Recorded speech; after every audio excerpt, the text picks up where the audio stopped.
Bien, chicos,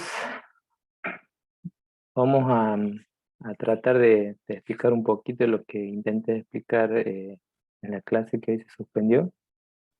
Es una introducción a un contenido nuevo, ¿sí? Por eso me interesaba que ustedes puedan verlo y puedan de a poco comenzar comprendiendo esta partecita de la matemática que en un principio a muchos por ahí cuesta tomarle la mano, pero al pasar el tiempo o los trabajos prácticos a medida que vayan pasando las tareas, comenzamos a familiarizarnos más que nada con esto que es el álgebra y después ya lo vemos como algo normal, como las operaciones normales que hoy nosotros conocemos de matemática. Ustedes vieron que el año pasado conocieron el número negativo, que en un principio fue algo nuevo y hoy en día la mayoría ya lo trabaja muy bien y lo asimila como un número más.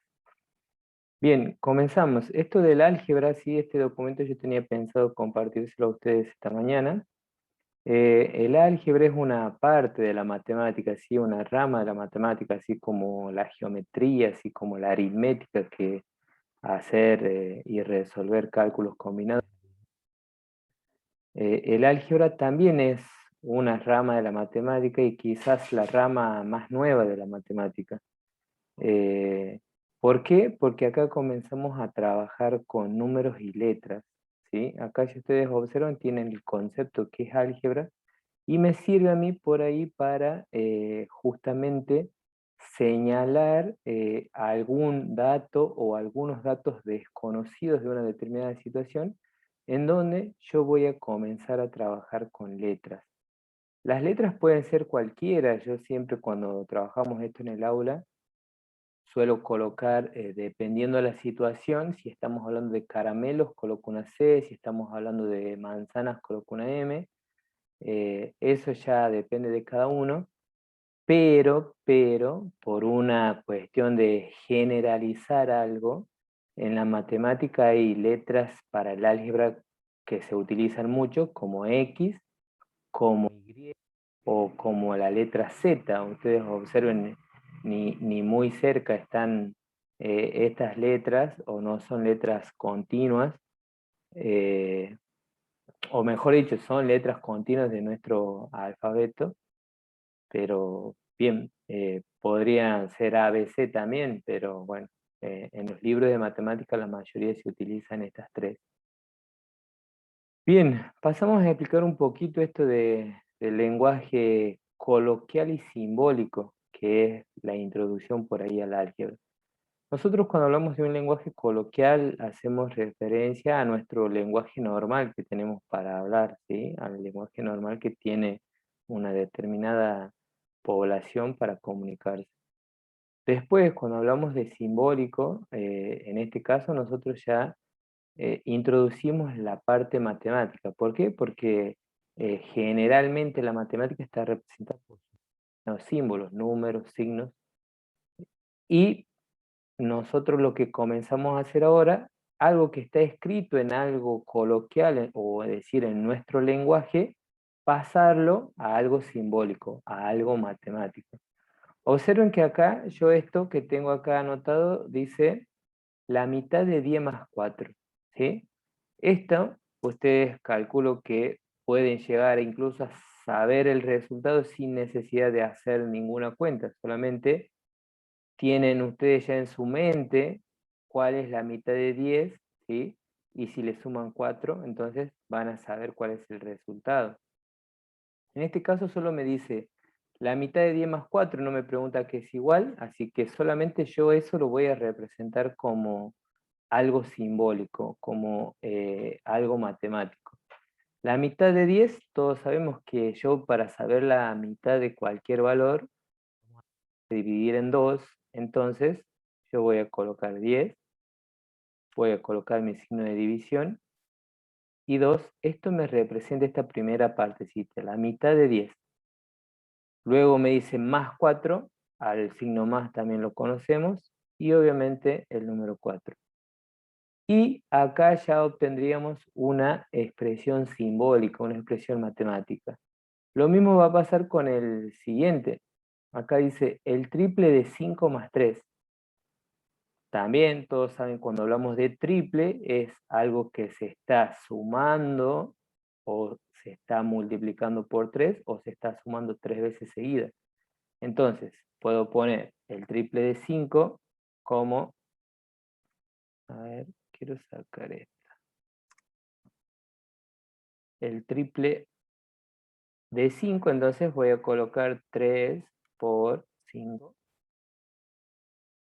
más 3. En este caso, el signo más y el 3. Y acá ya tengo esta expresión pasada. Después, si me preguntaría qué es igual, pondríamos igual a tanto y haríamos la cuenta. Bien, luego comenzamos en esta parte de lo que sería el lenguaje coloquial, en donde no tenemos valores numéricos para representar. Por ejemplo, acá me dice, la edad, el doble de mi edad, dice.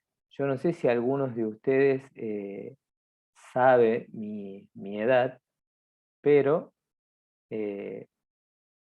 vamos a suponer que nadie la sepa. Entonces, si nadie sabe mi edad, podríamos poner E de edad, o podríamos poner una E mayúscula, o podríamos poner la P de profe por el que es mi edad.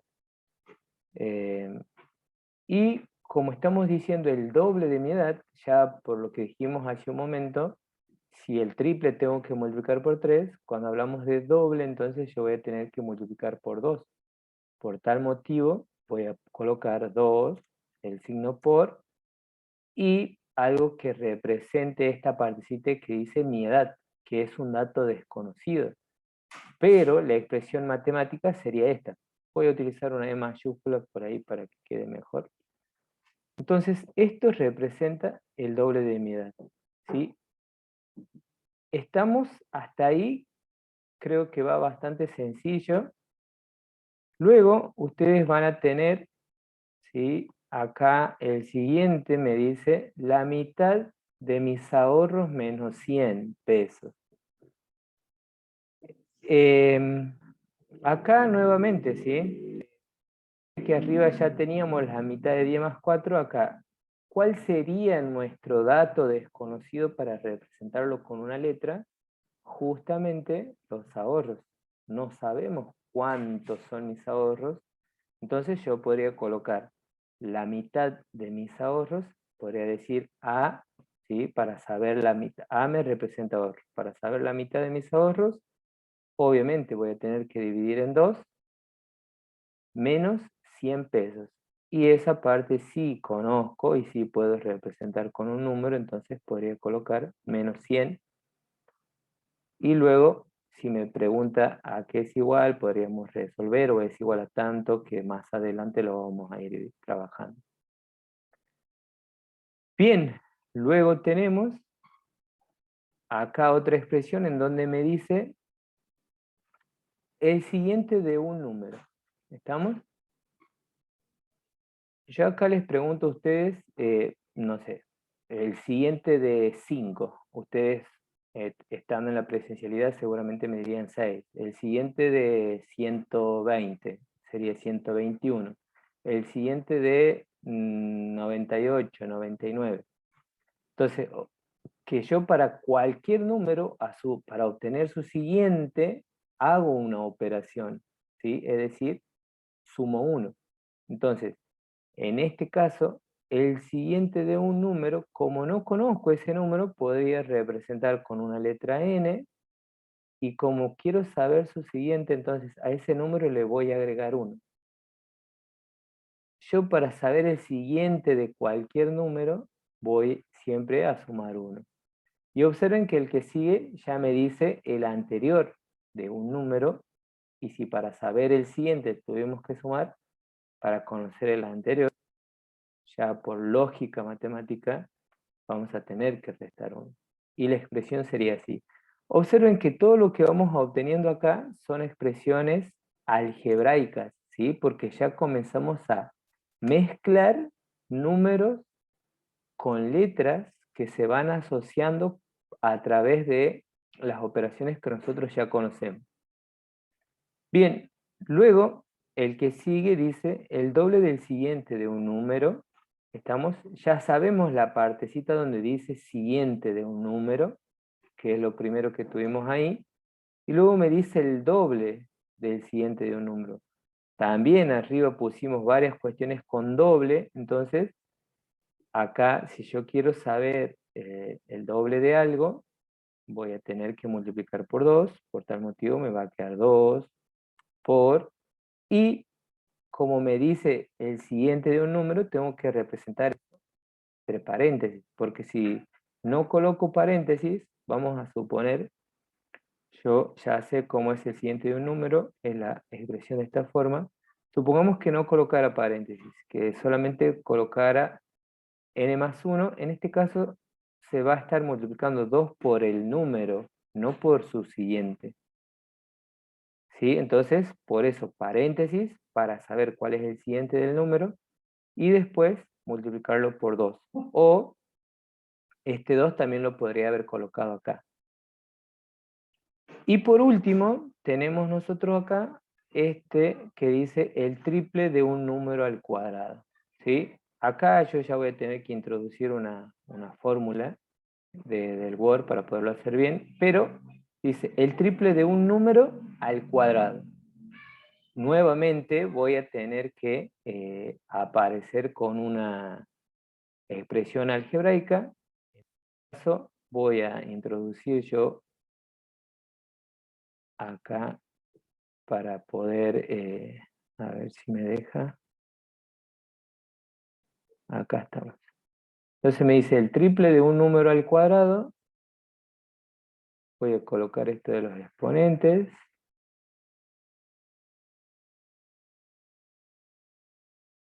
Bien. Y represento primero lo que es el triple de un número. ¿Estamos? Entonces, el triple de un número, todos saben que va a ser algo multiplicado por 3, entonces va a quedar n por 3, o 3 por n.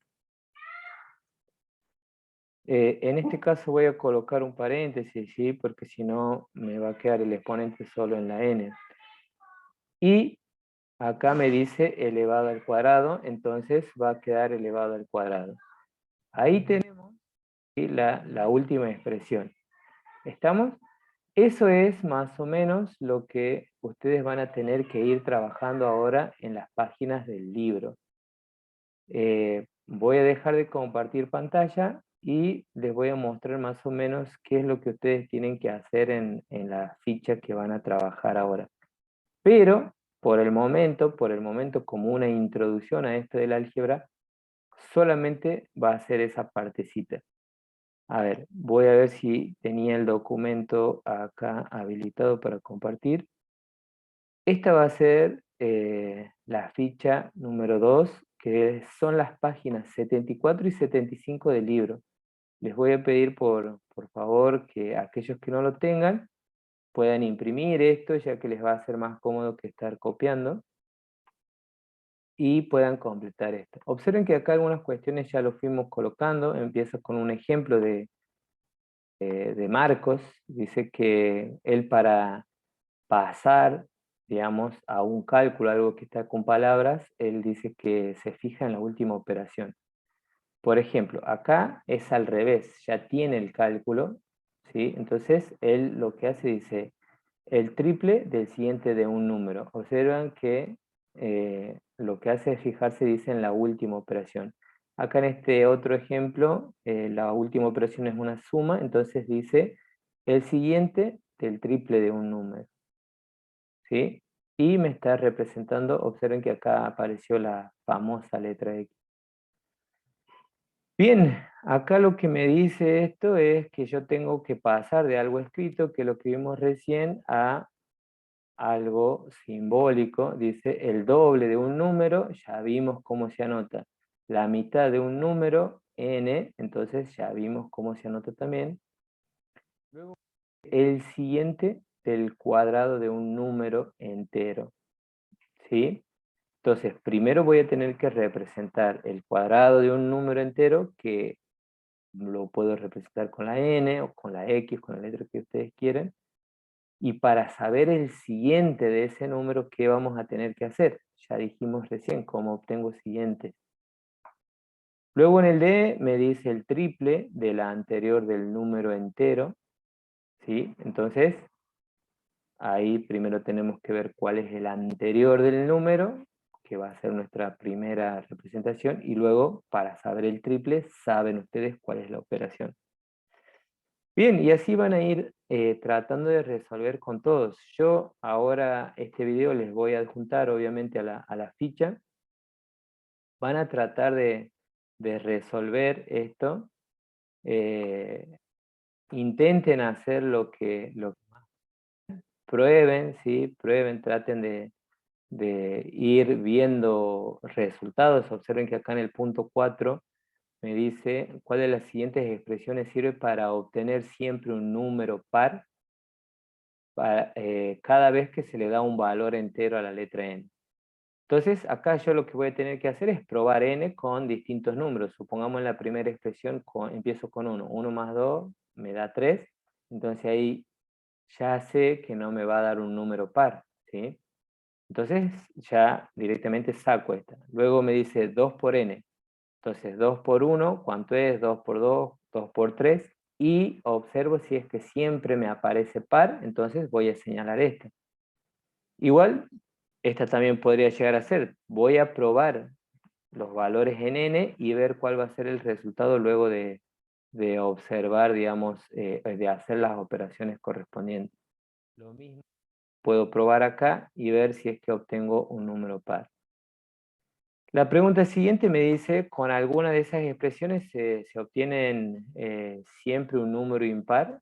Con algunas de estas, después de que ustedes hayan probado, van a responder si es que algunas cumplen con la condición de que para cualquier valor de n, yo siempre voy a obtener impar.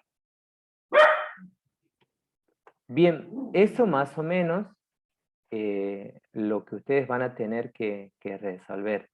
Luego, observen que en la página siguiente van a tener que darles valores también a n y reemplazar. Toda esta teoría ustedes la van a tener en la página 150, que acá me está diciendo. Por ahí, para facilitarles a aquellos chicos que no tengan, digamos, el libro, les voy a pedir compañeros que hagan el favor y saquen fotos de esa página y suban a sus grupos si es que los tienen, para que allí puedan observar la parte teórica, ya que siempre son cuadritos chiquitos. Igualmente, puedo llegarles a dejar adjuntos en Classroom para que también puedan ver. Así que bueno, chicos, esto más o menos sería. Les vuelvo a pedir disculpas por lo sucedido esta mañana, algo que escapa de mí, esto de la desconexión del internet, y ojalá no nos vuelva a pasar. Esta actividad ustedes la van a tener que presentar el jueves primero, ya que la semana que viene no se presentan fichas, y a partir de ahí ya vamos a comenzar a trabajar con el proyecto. Justamente la clase era para preguntarles qué es lo que les gustaría que trabajemos. Hay dos temas posibles. Te voy a armar un debate en las aulas de Classroom para que ustedes puedan colocar ahí porque hay un proyecto que se trata de planificar unas vacaciones con una amiga o amigo, y otro proyecto es el de distribuir o mejor dicho, tener en cuenta mis finanzas personales, haciendo de cuenta que ustedes cobran un sueldo y que viven solos, alquilan, compran sus comidas, se pagan sus estudios, todo lo demás, más o menos los gastos que por ahí puede llegar a tener sus tutores con respecto a ustedes, pero en donde ustedes se van a tener que hacer cargo. Entonces, cualquiera de esos dos proyectos podríamos hacer con ustedes al mismo tiempo de continuar trabajando con el álgebra. Así que, bueno, chicos, eso es todo por hoy. Y bueno, los saludos y espero se cuiden y sigan bien.